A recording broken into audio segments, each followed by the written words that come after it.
Well, real quick, the next video, well, the video you're going to see that's part of this video is directly after the last video. I really didn't do an intro to it. I didn't even think about it, and so I'm actually sitting at my desk messing around with it, and I realized that I had not did any type of intro when I started watching it myself before I was going to put it on. So basically, on the last video you see me, I had everything tore apart and I was yakking and not doing anything there at the end, but I'd already replaced the injector on the intake runner. I'd already replaced the oil sending unit, and so when this video starts out, basically I have put it all back together and I'm doing a first start since putting those things on. That's really the only thing that changed, was I just put it back together, and I showed nothing about putting it together. I just kind of started on the just starting it up. So the reason I mentioned that about kind of scared of the airbag was because I had it unplugged and I tried to plug a different sensor in it I had from an 03.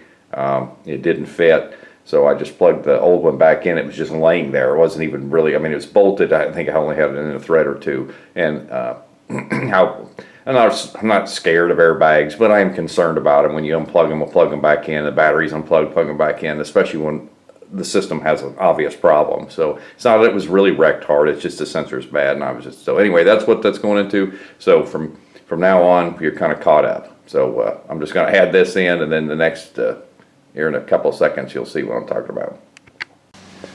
All right, so just got everything put back together, and I'll tell you what, I hate to sit in front of this airbag when I put the key in it, so I think I'll put my hand under it. Alright, I'm going to start this thing up, kind of a first start. It probably will be stupid for a second. Nope, fired right up. And look at that, picked up oil pressure. Of course, I expected the airbag light to still be on. Still got a mess, but it's not near as pronounced as it was.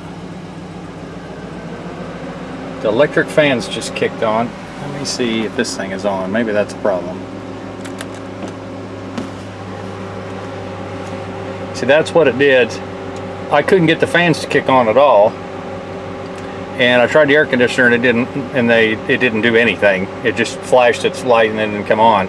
Then once it threw the code for the low oil pressure, then the electric fans kicked on. What does it say? Engine hot, AC turned off. It's actually telling me this. Hood open. I wonder why the engine is hot. Service airbag, yeah. Stability control light ain't on either. Engine hot. I'm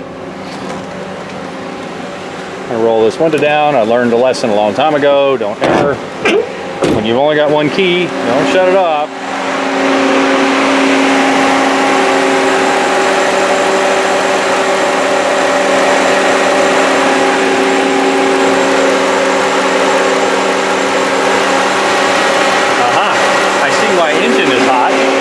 I did not unplug that, but I may have bumped it when I was doing that. That's temperature. See if that doesn't fix it.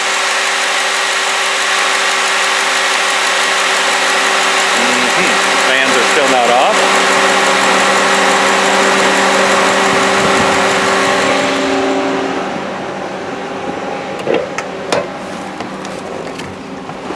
Let me turn it off and try it again.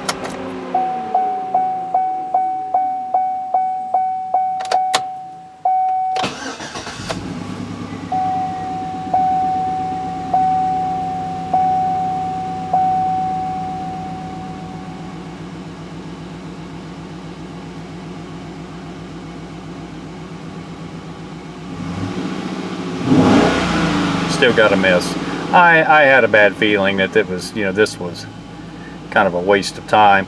But if I'm rebuilding the engine, like I said earlier in the video series, or today, or whatever this is going to fall in there, I think I hear a little bit of a vacuum leak. Something's up there squalling a little bit. Anyway, like I said, if I rebuild this engine, I'm going to need an injector either way. So it wasn't out the money, and obviously I couldn't do anything with it with it in limp mode showing 0 oil pressure. So it's still, you can feel it, still in a mess. Let me throw it in gear.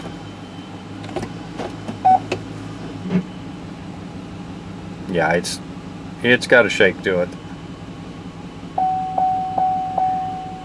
Yeah, driver's door open, I understand. Hood's open, service airbag, I got it. I don't have a check engine light yet, but it will pop up there, I have no doubt.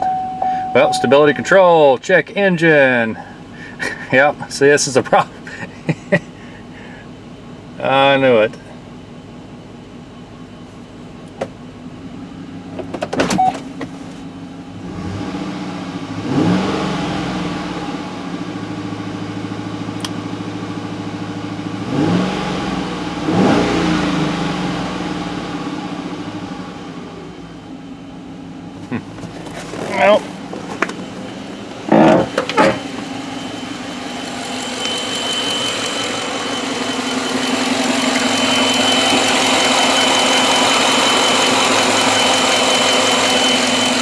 Well, I'm hearing something whistling.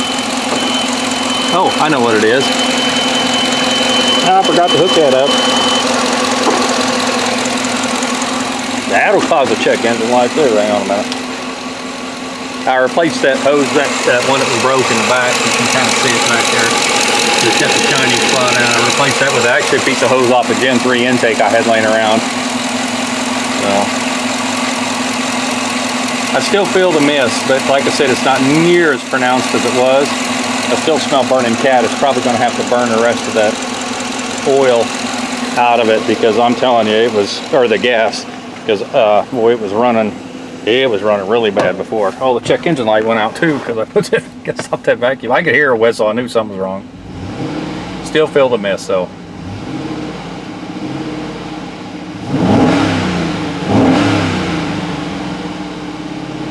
Yeah, she's smoking still pretty good. I don't know if this window rolls down or not. It does. Let's see if you can see it. It's actually smoking right now. See if you can see it through the mirror. I don't know if you can or not. Oh yeah.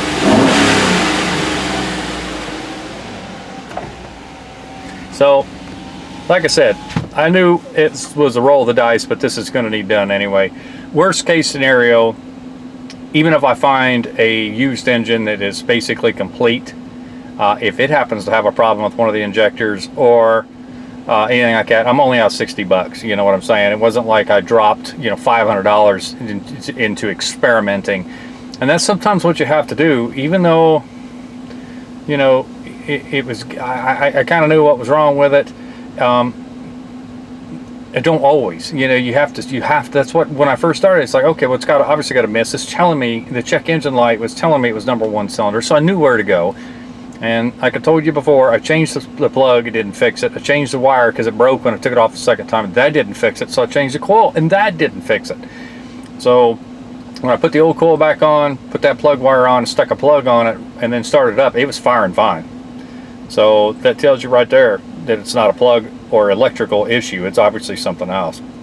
And I took some pictures with my phone, and I also did it with this to show on the video, that show how clean that #1 cylinder was compared to number 3 and 5, because all the rest of them looked exactly like they're supposed to. Carboned up 200,000 miles, you expect those intake runners to be full of carbon, except where the fuel's being sprayed at the very top.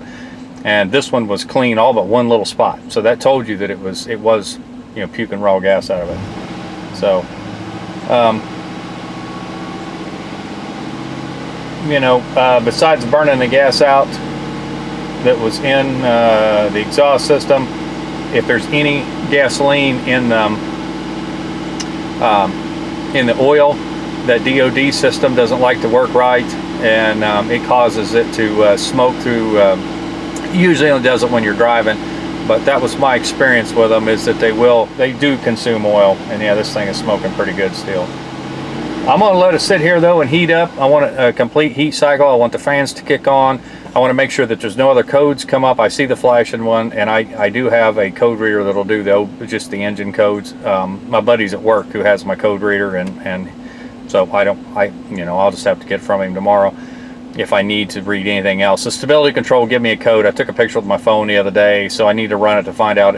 But but most of that stuff I cannot fix myself. It almost requires you to take it to somebody who can get into the computer system.